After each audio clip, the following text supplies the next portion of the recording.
Maybe another entry in the MCU Spider-Man is not enough live-action Spider-Man for you. But when it comes to the upcoming third film, we can more or less confirm that Tobey Maguire will be appearing in it. And apparently Sony has loved what they're seeing with Tobey Maguire back just enough to start talks on a Spider-Man 4 happening for the studio. So let's talk about Spider-Man 4 being a possibility. So as most of you know, Spider-Man 4 had a troubled production. They officially did start shooting, and on the first day it was shut down and Sony decided this is not what we're going to do. We're going to reboot the character. And there was many factors in this decision, from multiple delays to being hard to work with Tobey Maguire at the time, just being a few factors in it, along with many other things such as Sam Raimi not really having his, heart into it, if you will. Now, we've seen him continue to work with different studios ever since then, and of course now he's back for Doctor Strange in the Multiverse of Madness, and Spider-Man No Way Home has wrapped shooting, which is a Sony film funded by Sony, which of course involves various different Spider-Men and the multiverse, Tobey Maguire being a factor in this. Well, new reports from insiders and scoopers out there are saying that talks have resumed on bringing Sam Raimi back into the Spider-Man fold.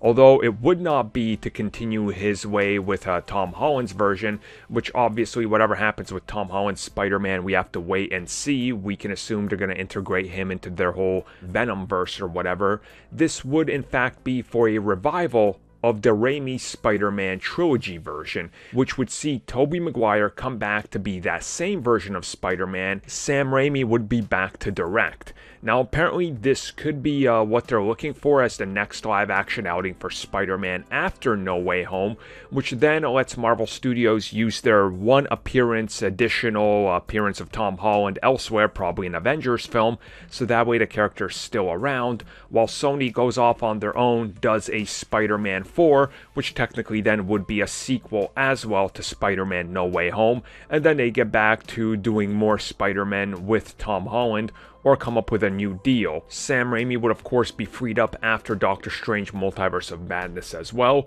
so I think there's a lot of factors in this that if you just look at it, they do sort of make sense, and it has been heavily rumored that Sam Raimi would go back to the Raimiverse, I guess is what we're calling it, with Doctor Strange Multiverse of Madness. This is where he would introduce Doctor Strange in his more classic look, because they did establish that Doctor Strange exists in the Raimiverse, so this could all be a giant ploy for this, and they just haven't announced it, and we're gonna hear about it soon. But this is Hollywood, and things could always change. My assumption would be that Disney will want Sam Raimi to stay on for a Doctor Strange sequel, and it could come to another bidding war, which is maybe why Sony might be like, hey, Disney, go use Spidey in a couple Avengers films.